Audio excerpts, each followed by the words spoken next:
दोस्तों आप लोग देख रहे हैं प्रो बाइंस 1 मिलियन। तो फिर से एक बार स्वागत है प्रो बाइंस 1 मिलियन में। तो जी हाँ दोस्तों, आपसे बता दें कि कल खेसारी लाल यादव का एक बार फिर से खेसारी लाल यादव का भोजपुरी इंडस्ट्री में तहलका मचने वाला है। दोस्तों खेसारी लाल यादव का कल गाना रिलीज हो रहा है और कल एक दिन में 2-3 मिलियन व्यू अगर नहीं आता है, अगर नहीं चौंकता है तो समझ जाइए कि आप लोग खेसारी लाल यादव से अब पहले के वाला फ़ैन नहीं हैं।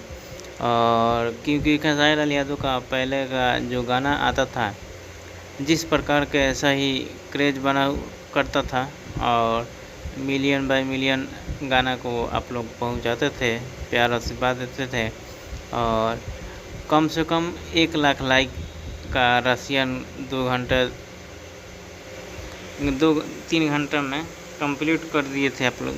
बाकी इस गाने पे देखते हैं कितना जल्द आप लोग कंप्लीट करते हैं और पूरा सपोर्ट बनाए रखिए अपने हिट मशीन खेसारी लाल यादव के ऊपर।